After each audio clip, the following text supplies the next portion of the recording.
Hello, everyone. I'm Harvey Brownstone, and today's guest is a legendary star of musical theater who made her Broadway debut in Company, which began a long and fruitful relationship with two Broadway giants, Stephen Sondheim and Hal Prince. She was then cast in A Little Night Music. She's performed in or directed 11 of Stephen Sondheim's shows, including Follies, Sunday in the Park with George, Into the Woods, A Funny Thing Happened on the Way to the Forum, Putting It Together, Candide, Gypsy, and the unforgettable Side-by-Side by Sondheim, which she directed and co-starred in with Peggy Lee.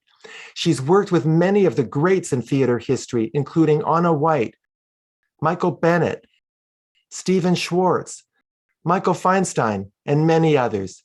And she's played some of the most iconic roles, including Mama Rose in Gypsy, Mame, Sally Bowles in Cabaret, Maria in The Sound of Music, Carrie in Carousel, and Meg in Damn Yankees, to name a few. She's even played Glinda, the Good Witch, in The Wizard of Oz. She's performed in concert around the world with symphony orchestras and on cabaret stages, and her glorious voice is featured on 7 original cast albums, 3 CDs recorded in London, and a wonderful solo album entitled I Gotta Get Back to New York, which plays on my machine all the time. You've also seen her on TV in Murder, She Wrote, Frasier, Married with Children, One Day at a Time, and many other shows. And if that weren't enough, she's a very gifted teacher, having taught at universities, the American Musical and Dramatic Academy in New York, and she's part of the Broadway Mentors Program. I'm delighted to welcome the incomparable Teri Ralston to our show. Teri, thank you so much for being here. I am so happy to be here. Thank you for that lovely introduction. Well, you deserved it. You know, Teri, one of the things that really amazes me about you is that you had very little exposure to the world of theater as a young child in Colorado. And even after you moved to California at the age of 12, you never thought you would have a career in the theater until your drama teacher, Joan Lee Wohler, came along and planted the seed. Is that right? That's right. I mean, to say I had little exposure, that's an understatement. I was born in this little town up in northeastern Colorado where the movie theater went out of business mostly. I mean, there was nothing. Sterling, 50 miles up the road, sometimes did a ballet. But I mean, I literally, and my dad was a doctor, my mom was a doctor's wife. There was no exposure. So I don't know how one, I was writing letters to movie stars, when I was 10, asking for autographs, producing shows in my garage when I was 11 and 12, But then we moved to Laguna Beach when I was 12. And there I did take an acting class for children, but my high school drama teacher was the most influential person in my life. I mean, that's why teaching is so important to me, hopefully what you can do. She saw me in a school assembly where I, was singing, "My baby loves the Western movies," and she said, "That girl has talent." So she asked me to audition for the high school play, which was Carousel. And I did Carrie in that. And then she entered me in the Orange Coast acting competition in high school, and I won Best Actress. And so, that all feels good. And she mentored me. She taught me. She said I was going to go get my teaching credentials, right? She said, no, you go to San Francisco State that has a wonderful drama department. And I said, okay, I'll give it a year. And of course, then I was hooked, Oh, the rest is history. And another amazing thing about you is that shortly after coming to New York, you went to see Jacques Brel as alive and well and living in Paris. And you got into the show by simply calling the stage manager and asking for an audition. How did you have the guts to do that? Oh, have I been blessed? Your Own Thing was in San Francisco, and they weren't happy with the girl who was doing it. And I was singing, at my ripe age of 21, I think, at the Purple Onion. Anyway, a friend had them come see me. They cast me in Your Own Thing. There was a vacancy in Philadelphia. I went back. So that got me in the East. Then I went in to see Jacques Brel. And I just said, I have to do this show. I have to do it. And I didn't know any better. And I looked on my program and like a stage manager. And somehow I was able to contact him. And I said, I would like to audition for your show, and he set up an audition and they cast me. That's just a miracle. It's just an absolute miracle. Now, as I mentioned in my introduction, you're strongly identified with Stephen Sondheim for obvious reasons. You've starred in and directed many of his shows. Is it true that in 1970, when he cast you as Jenny in Company, you didn't really know who he was? Well, let me go back just a little bit. As I say, I was really green and I was a drama major. So, I mean, I knew who Hal Prince was. Sondheim wasn't God at that point. He wasn't, this was one of the first things, certainly with that collaboration. And just again, being blessed, I went back to LA. Again, this is another time when I was totally blessed. I went back to LA with Jacques Brel because I'd left California. I wanted to go back to my friends for a bit. And I went to see a friend perform in a nightclub, and I sat next to, the wonderfully crazy George Firth, who wrote Company. And we visited and everything. And he said, "Are you an actress?" And I said, "Yes." And he says, "Well, I think I've written a role. I've written a role that you're right for." He then wrote to Hal Prince and said, "I just found Jenny," and I knew nothing. I didn't pay any attention to it. I said, "Well, you can, if you can come see me do Jacques Brel tomorrow." And he did. I eventually went back to New York, which was a brave move because they wanted me to keep going on with Jacques Brel there. And I said, "No, I got my feet wet. I want to experience." And by the way, I went to New York not for theater. I loved it, but I wanted to experience New York, so I didn't go back with all that, I gotta make it, which if only we could always do that. So I went back and I then did go back into Jacques Brel in New York, and I got a call to go audition. At this point, I had an agent, but anyway, they called me and asked me to come audition for Company. And I did, and then I got a call back, and then right after that, George Firth called me and said, "You got it." And needless to say, I didn't know the significance of it. And I didn't know the significance of Stephen Sondheim or Hal Prince. So it wasn't that I hadn't heard of him, but I wasn't threatened or like, again, I didn't know any better. I just didn't know any better. But it's almost as if your life has had a destiny that's been so strong. There's like a guardian angel that's had their hand on you. Don't you feel that? Well, I feel like I've had a guardian angel or something out there that has taken care of me and guided me. And I always trust that. I always trust that. When things are rough, as they are sometimes, I know I'm going to be okay. And yes, I have been guided. And the trick is to trust that.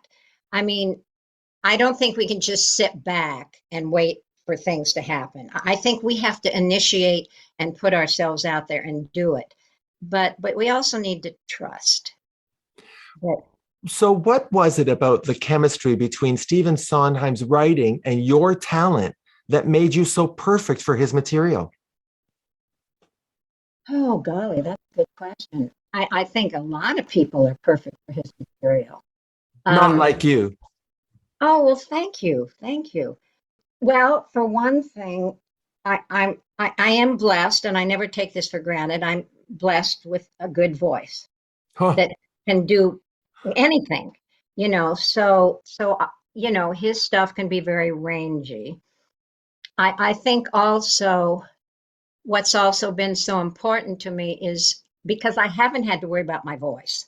That's just there. Thank you. Because of that, my emphasis has always been on the words and the lyrics and what it's saying and the story it's telling, which is, of course, why I love teaching so much. So, but you want to know what I think?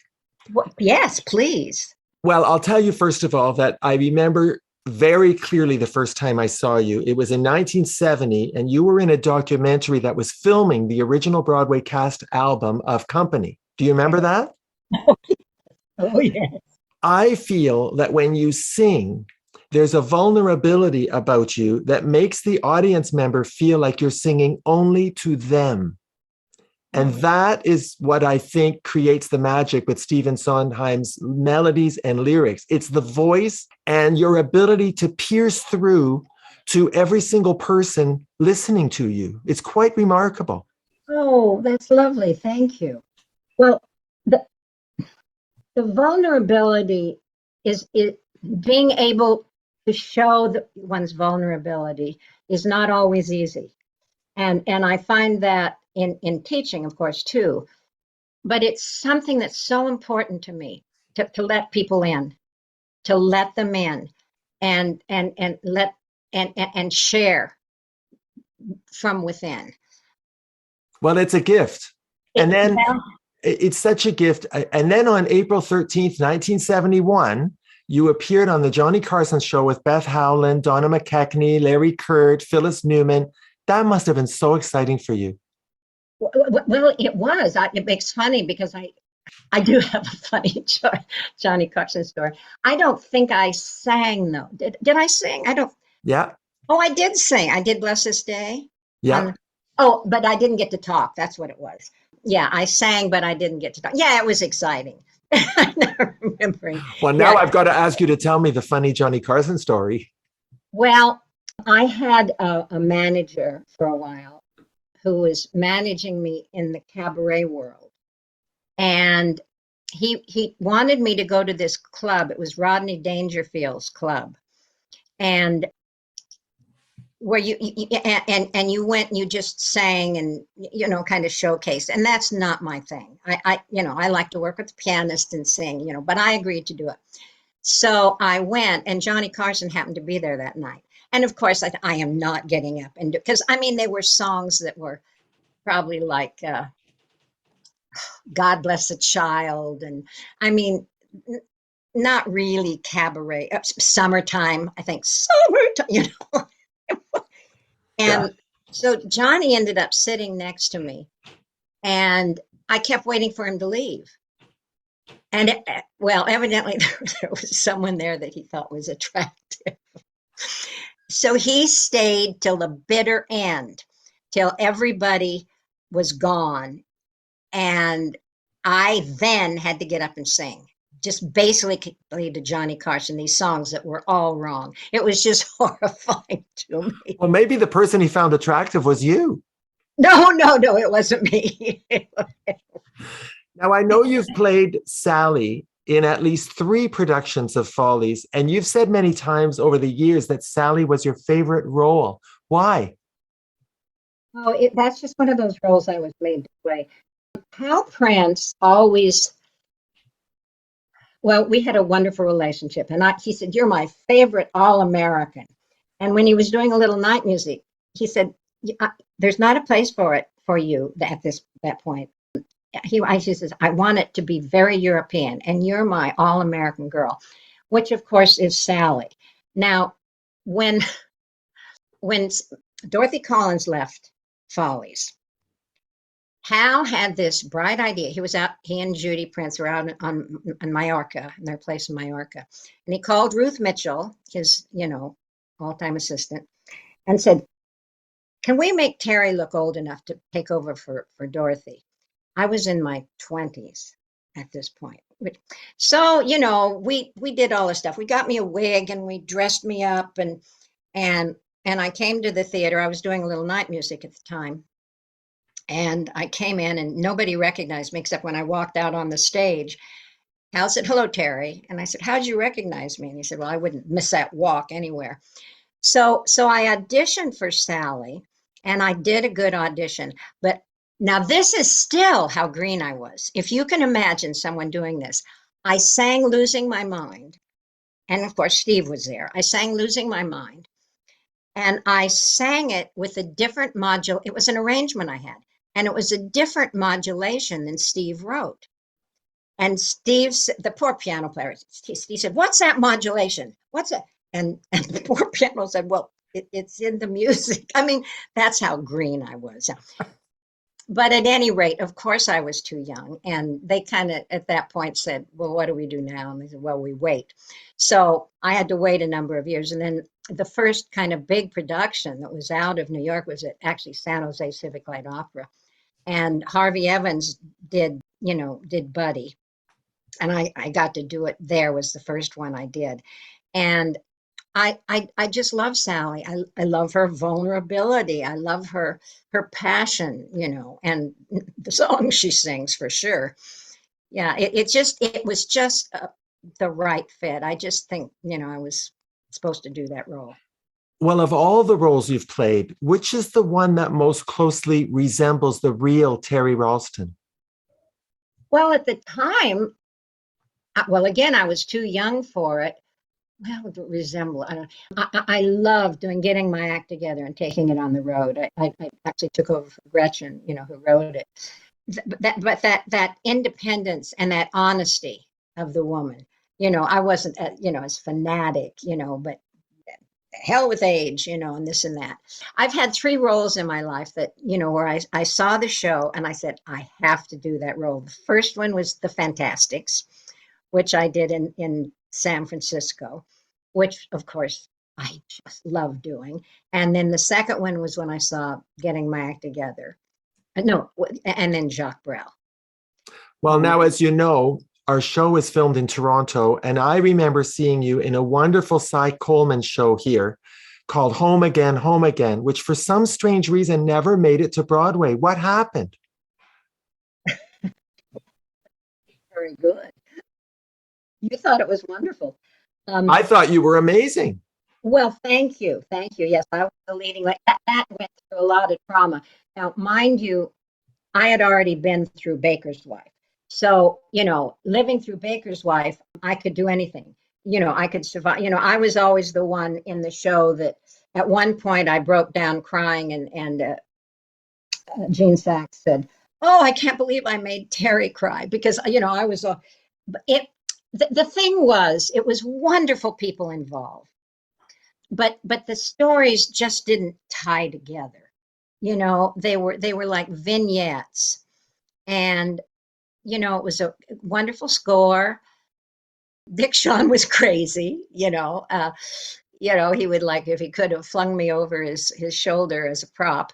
I mean, I loved him, but Onna White, I'm not a dancer, and I feel she made a dancer out of me. I mean, I was dancing in that show.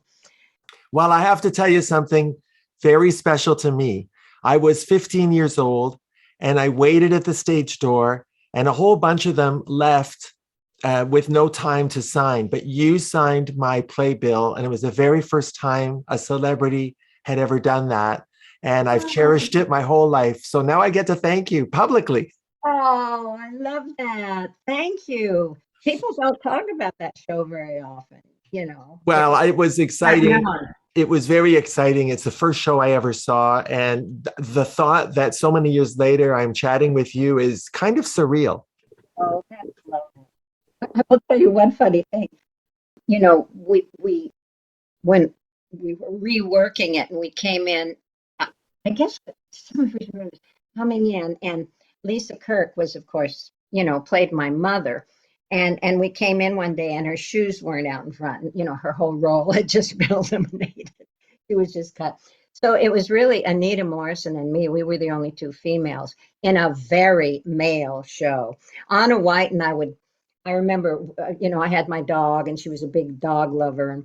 And so, she'd walk my dog with me. We would sit outside the dressing room, and they'd be in, all the men would be in the next room rehearsing and doing stuff. We sat there and they said, oh my God, they're just in there indulging. They're just indulging. So Anna and I stuck together on that. Now, you've been in a few shows that didn't make it. Are there any lessons you learned from those experiences?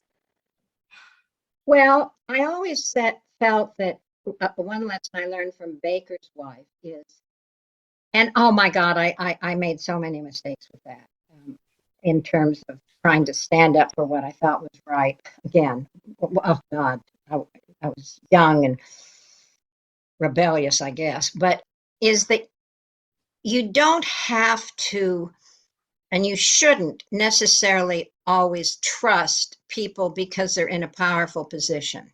Hmm.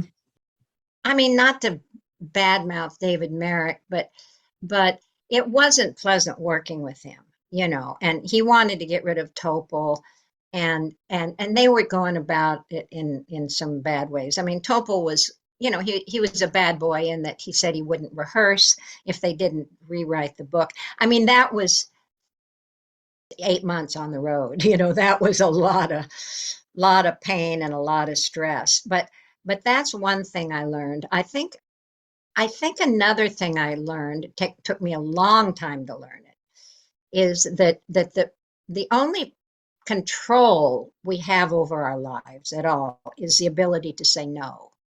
Because as actors, we feel we have to say yes to everything. Yes, that's okay. Yes, yes, yes. Not that I'm a fighter, because I'm really not. You know, I want to work with people and be good to work with, but there's things you need to say no to in terms of shows.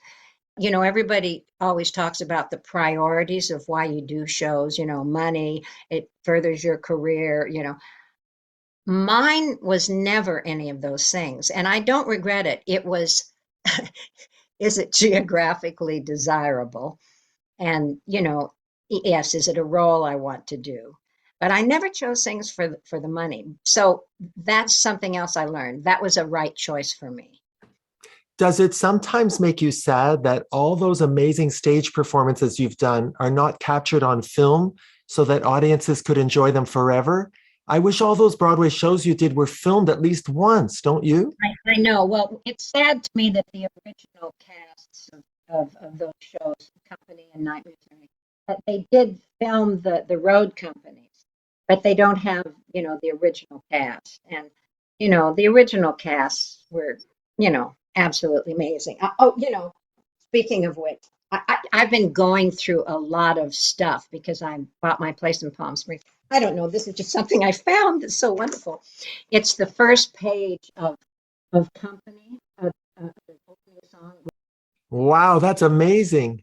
I just found that. I didn't even know I had it. But anyway, it's everybody's autograph, and Steve's and Hal's, and from the original cast.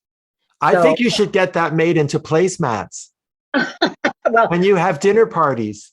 I think I should definitely frame it. I should definitely frame it. But while I'm showing you things, I'll show you something else. This will take us to another subject. We can go back. This is just again something I found. I knew I had, and I'm glad I found it. It just shows the sweetness of Steve Sondheim. When they did the cast recording of A Little Night Music, they cut the overture. You know, it's not on the original cast album, and of course, in that, this whole big deal about, you know, I come out and not a big deal, but it was, because every time they cast the role, they have to have someone who can sing a high E. But anyway, I come out and, you know, anyway, the overture was cut. So I got this in the mail, and with a note from Steve. It's the overture, and with a note from Steve saying, "Waste not, want not." Yeah, isn't that sweet? Oh, that okay. You got to frame that too. Yeah, yeah, I really do. I save everything, and you know, I'm not good about cataloging or any of that. And you know, I've got just incredible stuff that, of course, I won't get rid of. But No, those things I'll frame. you know I'm sorry, I took you in a different direction. the thing that always troubled me about Broadway was that the greatest performers like you who appeared in the greatest Broadway shows were never paid the huge sums that were paid to TV stars and movie stars in Hollywood. Did that ever bother you? I didn't know the difference. I think my salary for Company, I think it was like 287 a week or something. Now we're going way back. And then I got a raise. I was one of the few to get a raise because, again, not knowing any better, but still being strong, I was one of the newbies, you know, to New York. I was an unknown. So they gave me a 3-week out in my contract. So when I worked out, everything was okay. My agent called and said, they've it's great. I've got a year's contract for you. And again, being that young, I thought, a year? I'm not going to do anything for a year. I'm not. And I said, no, I won't sign for a year. And he said, you have to. Anyway, I got a raise because I was saying no, I didn't want to sign for a year. So I was, well, I mean, I think I then went up to 333 or something. So, you know, I mean, I was just happy to be making money. I was right out of college. You know, that was the year after I graduated from college. And I didn't even think about it. Certainly looking back on Company and later, that all the men made more than the women. And some of these other shows, you know, that's changed though. That's Thank changed. heavens. Thank Yeah, yeah, Now, yeah. you worked with Elaine Stritch. There are so many stories about her. I just read a book by the stage manager, Richard Hester, and he said Elaine Stritch was the most difficult person he had ever worked with. What did you think of her? And not knowing any better, I stood up to her. Oh, Yeah, you know, I mean, at one rehearsal, she was being really rude to Hal, our Hastings, our conductor. And I just said, "Oh, Elaine, stop." You know, and at the end, she came up. She said, and I said, "Yes." I said, "That's rude." You know, well, she respected that. She respected that, and we became very close. She was a good friend, difficult, but she relied, you know, well, on a lot of people. But I mean, for instance, when she was out auditioning for Golden Girls, which is a story that you hear, I would get with her and run lines and stuff. And I took her to the audition, and you know, I went in and sat with her, and she, you know, came back. She says, "Well, I'm not getting that one." You've heard that story, right? yeah. You know, she said, "I just want to change some words," and you know, we would go to dinner. One time she had me ask me, you know, she said, "Let's go to dinner." So she was at the Carlisle, and so I met her at the Carlisle, and she said, "Come on, come on, you'll go to an AA meeting with me." I said, "What?" And I think it was probably a private one, and so she drags me to this AA meeting, and they let me in, and I, of course, sat at the back. And at some point, they said, you know, anybody who is, you know, would you stand, you know, if you're new and just joining? And of course, I just sat there. And I know everyone thought, oh, she's just afraid. She's just afraid to join. But it was so awkward. You know, she would get you in situations. And, you know, I rebelled against because she was drinking. And sometimes on opening nights and things, I did a terrible thing once. Hal had us sitting with our backs to the audience on these little blocks during the ladies who lunch. And so we're sitting up there, and she she was obviously drunk, and it was so painful, and it was so scary that I just quietly got up and left, walked off, you know, went off the stage. It didn't disrupt anything. I mean, no, but you know, I just very quietly, unobtrusively got off the stage, but she heard about it. And she just blew up, and we got through that. But yeah, she was funny, and talk about vulnerable. Oh my goodness, one of the most vulnerable people you could ever meet. Got her in a lot Well, of trouble. sometimes I think the only thing wrong with her life is that she was in it, you know? Yeah, Now, yeah. you also worked with the legendary Peggy Lee in Side by Side by Sondheim. There's a lot been said about her, too. She was a real enigma. What did you find her like to work with? Oh, yes, you hear all kinds of strange things. I found her absolutely lovely. Her granddaughter was with her, and she was just this grandmother. She cooked for us, and she took care of things. Now, she had a lot of problems, and directing her was not easy because she had like vertigo. I mean, she had that lean on something she couldn't stand. She couldn't go up steps, and the set that they built, because I didn't do the set. Norman Quain was going to direct it, but then he wanted me to help, and I said, "Well, I'll co-direct it," and then he just left, so I took over the direction. And I mean, he went off to do another project. Let me direct it. So I didn't do the sets, but she had to go up steps to get to the piano where she needed to sing. And, that was a challenge. It was a challenge. I was able to switch some of the songs around because, she wasn't really a Sondheim. Those songs were, but the boy from Tacaramba, was perfect for her. And of course, Send in the Clowns and In Buddy's Eyes, and a lot of those wonderful ballads were just incredible. But I loved her, and I was just with my friends George Lee Andrews and Marty, because I cast them in it, and we were talking about going to her house, and her favorite color was peach. Every room, every ceiling, every ounce of that house was peach. A bit much. You started out as a performer, but at a certain point in your career, you also became a director. What made you want to direct? Well, it was kind of, again, handed to me. I didn't set out to be a director. What I directed initially were shows that I had already been in. One of the early things I directed was Quilters. I was in the original cast of Quilters. And Barbara Damashek, who wrote it and directed it, it was actually at my alma mater. They wanted to do it there, San Francisco State. And she said, well, why don't you have Terry direct it? So I directed that. And then I started kind of directing Quilters everywhere. And because it was an all-woman show, I was asked to direct. I had also, I think, directed a Jacques Brel. I mean, I did that all over the place. I produced it, directed it. But then because of Quilters, I was offered the premiere of Octet Bridge Club in Los Angeles. So I directed that. Well, let me ask you this. Are you the kind of director that you would have wanted to have when you were starting out on stage? Yes. Yes, I think so. And again, I was so blessed because I learned, I mean, I studied directing in college, I mean, I knew, I had a good background in that. But I learned as I went, because as I say, I started directing shows that were already conceptualized. I didn't want to change Quilters.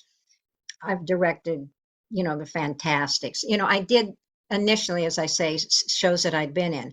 And then I ventured into like Octet Bridge Club. And then I did an original called Gloria Duplex in LA. Then I ventured into the larger musicals. And then I started directing, all the Civic Light operas around LA, and did a lot of that. Now, in addition to all the work you've done on the stage, Terry, you've guest starred in a lot of TV shows like Barnaby Jones, Archie Bunker's Place, that goes back. Married with Children, Frasier, and many more. You're a very gifted actress. Would you ever want to star in a long-running TV series? I don't think so. I'm really happy with my life right now. I'm not really, I'm certainly not wanting to do 8 shows a week. That I know. I would be happy to, to do some television. But in terms of a long, I've spent my whole life not being able to plan anything. Just best way to get work is to plan a vacation. And, and of course I was teaching pretty full time at AMDA, and I stopped that a year ago. I'm still teaching and I'm still performing, but mostly like cabaret. And I feel, again, blessed, and my voice is still as strong as ever, really. And I feel I need to use it. So in fact, I'm putting a new show together with Alex Corey in Palm Springs. We're going to do a cabaret show. I don't even want to do alone. So I said, well, you want to do a show with me? And so, because I was asked for this booking, and I said, yeah. So in terms of a long television run, I don't think I would want, I mean, God knows the money would be great. And I do love, but that's not done as much. I loved doing the sitcoms in front of a live audience. That was, that's not done so much anymore. No, it's not, so committing to that, I'd have to live other than the Berkshires and Palm Springs. And I'm just real happy with my life right now. Well, I'm happy to hear that. Of course, I have to ask you about your fabulous album, I've Got to Get Back to New York. It's one of my favorite albums in my entire collection. It was a live concert recorded at the Metropolitan Room. Whose idea was it to do a live album? I think it was mine. I always worked with Shelley Markham, who was my pianist and accompanist. And I was going to, I was booking the room, and I was doing quite a bit of cabaret. And it was, I don't know if I'd say an economical choice, but it was an easier choice, and I liked the excitement of a live audience, So I think it was mine. Yeah. Well, it really came through, that excitement. It comes through in the album. I love that you included all the anecdotes about your career on the album, especially the time you and Glynis Johns and Hermione Gingold went out for a drink when you were doing a little night music. That must have been quite the experience. I think back on that, and I had to have instigated it. I've been talking about that lately because, of course, I'm involved with night music right now. What was so funny to me, as I guess I talk about, I do on the album or CD, that 3 generations all talking about men, and who's available, and then Hermione, saying her boyfriend gave her a wooden ring, which is of course a big deal in a little night music. So that was great. I love those ladies. Now, since I mentioned your solo album, which I encourage everybody to get, I want to ask you about Teri Ralston, the singer. I'm sure you realize, Teri, that you were blessed with an amazing, crystal clear voice with perfect pitch. And it's clear that you're also acting when you're singing. Did you ever consider a career as a singer and recording artist outside of the theater context? Not really. At one point, when I was out in LA doing Baker's Wife, Marty Silvestri, who's very big in the music world, was doing a theme album. And I don't know if I auditioned or how it happened, but he hired me to do this theme album. And we recorded some wonderful songs, but it never happened. But my love is really for theater music. My first love, I should say. I mean, I had several opportunities to do albums along the way, CDs, and I didn't follow through. And so that tells you something. It does. Yeah. Well, that voice of yours could have done anything. That's why I ask. Well, that serves well for theater too, because voice has changed, in terms of what's on Broadway now. But I always, I have this big belt voice where I can do gypsy. And then I have this high coloratura voice where I can do glitter and be gay, So, I'm never limited because of my voice. So that helps. I don't have, I could have if I had just worked in that direction is a real jazz feel. I like jazz music, but it's, I don't do that well. I do blues well, and I can do contemporary music. And of course I used to more, but I think where my voice really lives is in theater. And that's obviously where my love is. I love doing cabaret, but my cabaret shows, the one I'm putting together now, we're calling it Broadway Babies All Grown Up. And so, it's centered around Broadway shows. No, that's perfect. And I have to tell you, you and Donna McKechnie are my 2 Broadway divas, my 2 favorite Broadway performers. You're very good friends with Donna. I know that. You have a very close friendship with her. So I have the perfect idea for you and Donna. Would you like to hear it? Yes, of course. I would like to see a TV show like American Idol or The Voice, which is a singing competition, but for aspiring Broadway stars. And I want you and Donna to be the judges. What do you think? Talk Donna into it. Get us a show. Why not? Don't you think there's a market for that? That's what I would do. Sure, sure. I think that would It be always bothered me when I watched those singing competitions, and every once in a while, a theater voice will audition. And the judges always say, "Oh, no, you're not right for our show. Your voice isn't pop, it's theater. Go to New York." Well, what about a singing competition for theater voices? I think it's a great idea. I think it's a great idea. I'd be in for that. Okay, I'm going to work on that. Okay, okay. I think it's a great idea. Yeah, yeah. You know, they did those things like Grease and those things that were competitions for specific shows, and they were popular, you know, but this is a whole other thing, and I think that would be fun. Well, I was thinking, Glee was such a popular TV Yeah, show, and yeah. it was really theater music. A lot of it was theater Oh, music. oh, well, yes, absolutely. And then there was that TV show starring Catherine McPhee called Smash, and that had a Broadway theme to it. So I really think there could be something to my idea. I do too. I do. And you know, Broadway needs all the help it can get right now.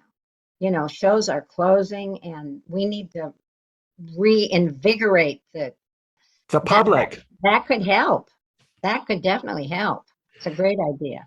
Now, Terry, you're not just a spectacular performer and director, you're also a highly respected teacher. You've taught at universities and high schools for the performing arts. You've given seminars across the country, and you've done private coaching for many years. And you're part of the Broadway Mentors Program. Tell us about the importance of giving back through teaching.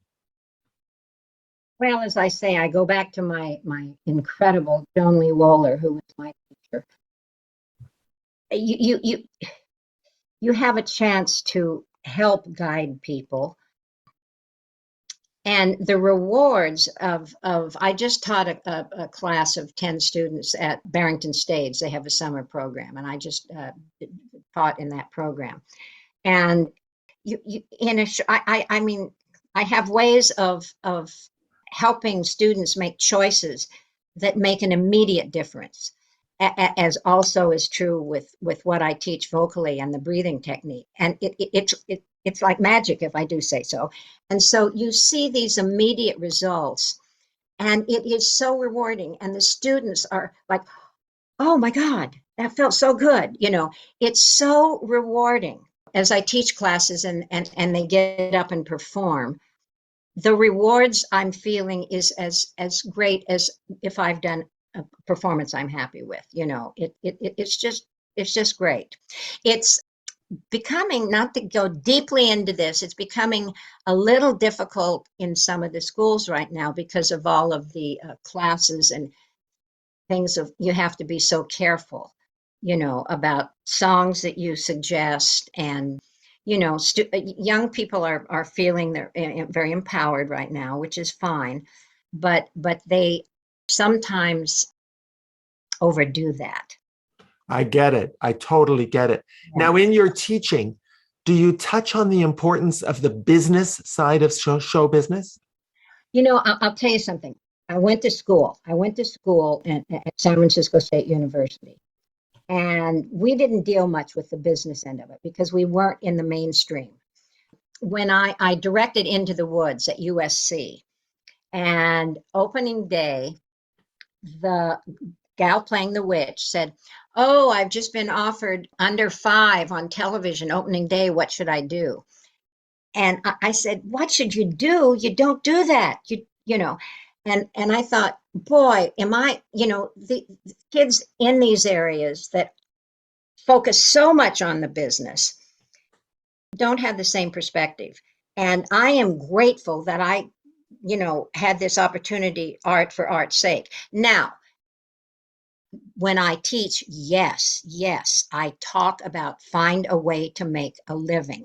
Do not, uh, but that's different than being in the middle of the industry. You know, I always get into alternate things that one can do that they enjoy and emphasize the fact it's very hard to make a living, particularly now in theater. It's very hard. So having other outlets that stimulate you and other ways of making money understanding the unions, when you should join the union and when not, because there's a lot of, non-equity work going out now, which is unfortunate, but it is. And so sometimes people can get more experience not joining equity for a while. So yeah, I think it's very important. But as I say, there's a time for that, and there's a time for learning the craft, and you need both. Now, you've had such an eventful life. You've worked with so many iconic superstars. Do you think you'll ever sit down and write a memoir? Oh, people all the time say I should. I'm so activity oriented. I cannot tell you how much I admire Donna for the book she wrote. She was so diligent about that. She'd work on it all, and it's such a wonderful book. I just so impressed with that. And I just don't think I can do that. I mean, God, I wish I had everything written down, and it's really fun to remember these stories. I'm not a person who, there's a lot of people, and I don't mean this derogatorily, but there's a lot of people who are missing their past, and they constantly talk about what they've done and everything. It keeps coming back to them, and I understand that, but I'm not that. I have, like here in the Berkshires, I mean, a lot of people don't even know what I've done or what I do. But when I'm in a situation where I can share stories and we're not dropping names, and when people really want to hear stories, like it's so much fun talking to you. I love that. And there's been so much of that this year, unfortunately, with Steve's passing, because a lot of people are thinking so much about him. Well, here's what I think. I don't think you're saying no. I think you're saying you're not ready to contemplate the past. You're still living in the present. But there could come a time, I'm not shutting the door on it, because... Well, if someone wanted to write it and just let me talk, I might consider that. Well, I might have to come down there and do that, because in 30 or 40 years, when you're gone, those stories are going to go with you, and they're part of history, theater history. I know. So I might try to talk you into it, because one of my bucket list items would be to be the ghostwriter for someone like you. Oh, well, I mean, we could do it on Zoom. Yeah. Well, Teri, it's been such a huge honor to meet you and to celebrate your amazing talent, your prolific career. Thank you so much for taking the time to appear on our show. Well, you are the best. And as I say, you're my new best friend here. So let's stay in touch. Well, it was a real pleasure to have you on the show. I can't wait. I hope I can come to Palm Springs and see your show. And I have a feeling there's another album coming out. I want you to do a duets album. Oh, well, who knows? It's a lot of work and money. We'll see. Maybe. I mean, Alex and I, we're very, very different, but have a lot of similar backgrounds. We'll see where this goes. And don't forget, I'm going to be pitching your new TV show. Okay. I'm going to call it The Broadway Voice. Okay. Oh, perfect. You're amazing.